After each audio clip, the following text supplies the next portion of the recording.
Les constructeurs automobiles produisent parfois des voitures pour répondre aux besoins d'un marché sur lequel ils cherchent à se développer, voire à s'implanter, et qui sont donc spécifiques, endémiques, dirait-on pour la nature, des modèles qu'ils ne vendront même pas sur leur marché national. Et c'est évidemment aussi le cas des grands constructeurs français. Par exemple, savez-vous que Peugeot vend des pick-up?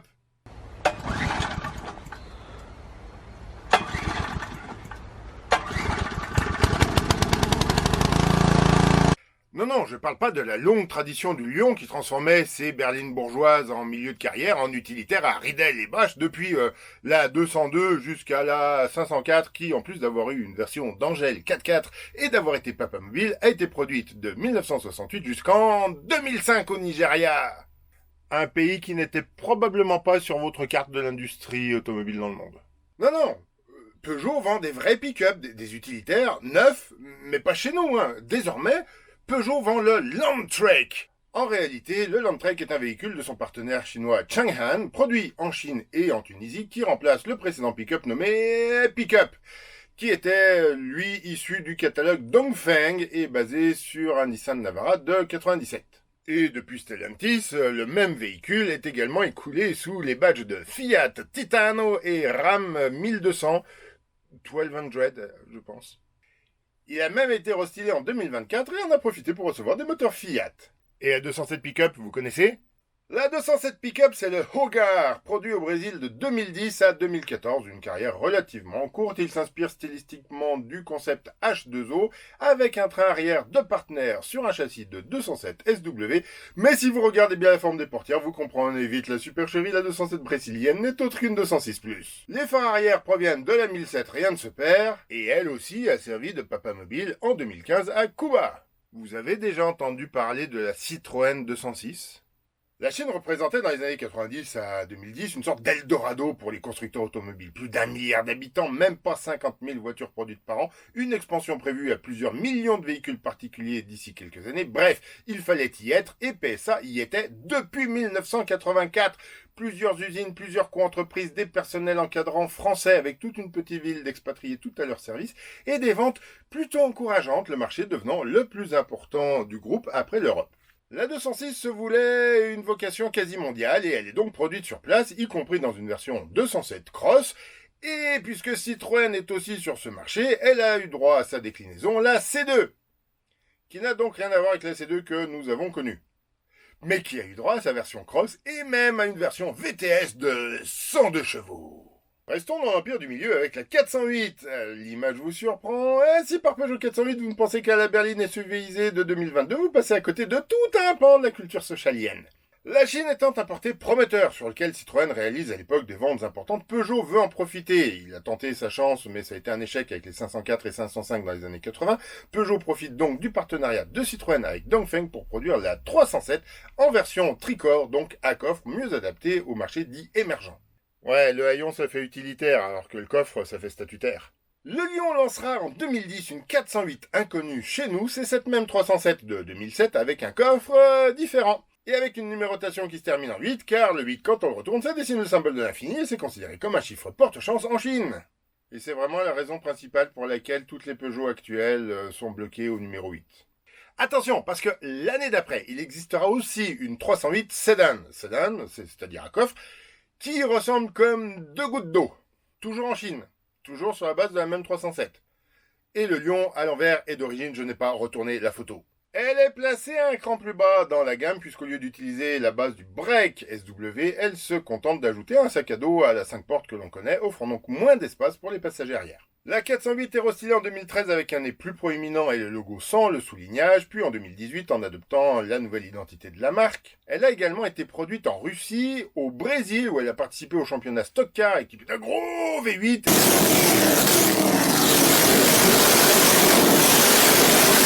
Et en Argentine, idem, elle a participé au STC 2000, le super tourisme argentin, idem en V8 mais moins gros.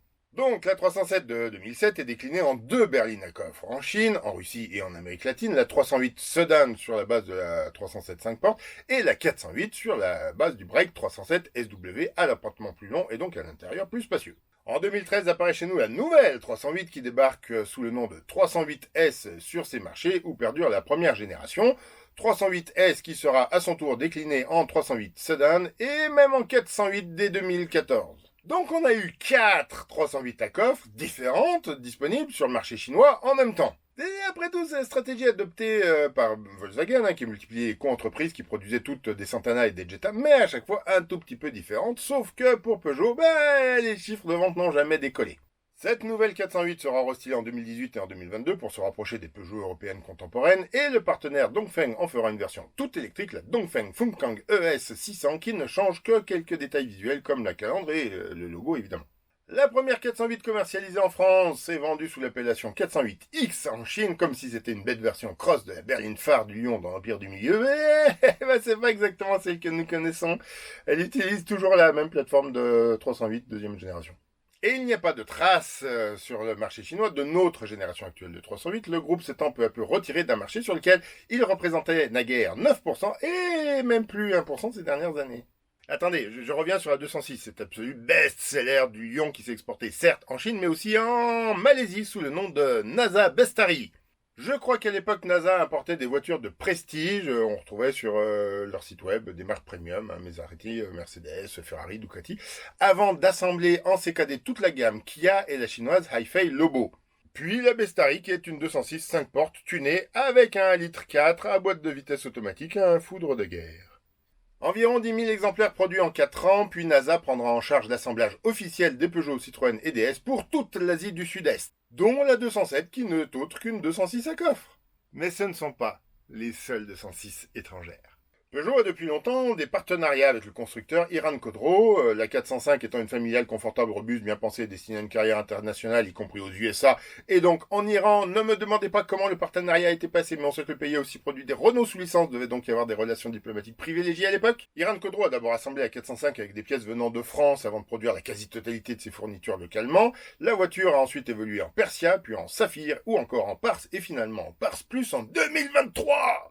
Enfin, finalement, non, vous n'allez pas encore vos yeux. Le régime iranien étant mal vu par les autorités américaines dans les années 2010, et le constructeur américain General Motors ayant racheté des parts du groupe PSA, Peugeot a dû arrêter de fournir des pièces détachées à Iran Khodro.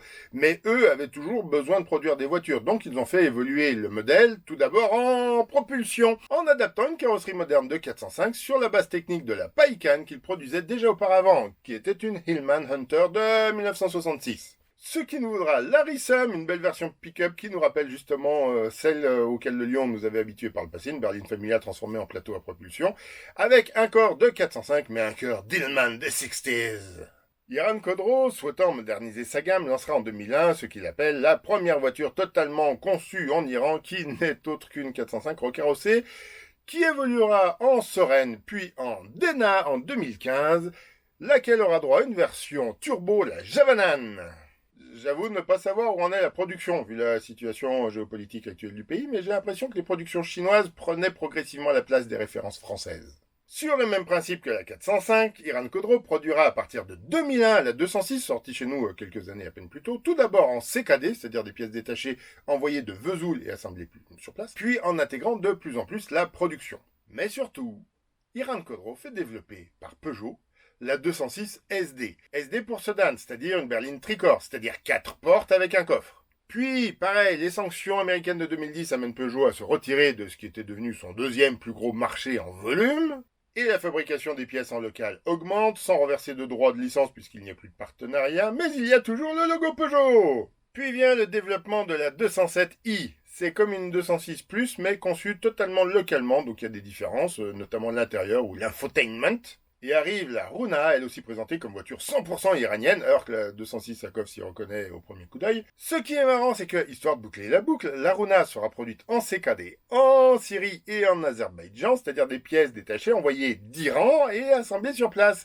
Et elle recevra une nouvelle calandre quand Wallis la produira en Tunisie sous le poétique nom de 719. Attendez, la carrière iranienne de 206 n'est pas tout à fait terminée. Puisque Renault réussissait à vendre un modèle essentiel sur des tas de marchés avec la Dacia Logan, PSA lui emboîte le pas avec la 301 et c'est Élysée, conçu pour les marchés émergents en mélangeant des éléments de 208 à cette plateforme de 206 produite autour du monde. Redevenu indépendant du groupe américain, Peugeot renoue avec son partenaire Iran Khodro en 2016, sauf que le plan produit n'a pas le temps d'être développé, que de nouvelles sanctions tombent sur le régime des mollas et les modèles n'entrent pas en production.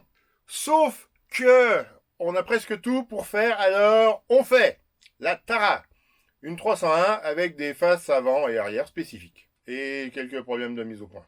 Et puisque les SUV sont à la mode partout dans le monde, on reprend la même plateforme pour en faire un SUV compact, la Rira, bien qui rira le dernier, auquel on peut trouver des airs d'Alfa Romeo selon les angles, tiens, lui aussi sur une base de citadine Peugeot. Et je ne sais pas comment traiter ce triporteur chinois qui semble avoir récupéré un stock de pièces de carrosserie dans l'ancienne usine PSA, mais qui ne partage rien d'autre avec la 206.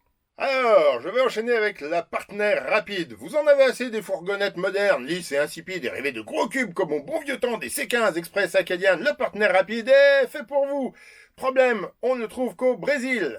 Drôle de bête pour nous français, c'est un Fiat Fiorano, également vendu par Ram, mais uniquement au Mexique, sur la base donc de la Novo Uno d'Amérique latine, elle-même sur une base de Panda 2, même si elle ressemble à une Panda 3, et la Panda 2, c'était la base de la première Fiat 500, de la Lancia Ypsilon la vraie, ou de la Ford K2, si ça peut vous aider à situer. Avant, c'était un partenaire première génération qui était vendu, absent depuis déjà 10 ans de notre marché. Il reposait sur la plateforme de la 306, c'est-à-dire celle de la ZX de 1991, une forme de progrès technique. Le partenaire 1 que vous pouvez toujours acheter neuf puisque toujours produit en Argentine sous le nom de partenaire confort avec une calandre délicieusement vintage.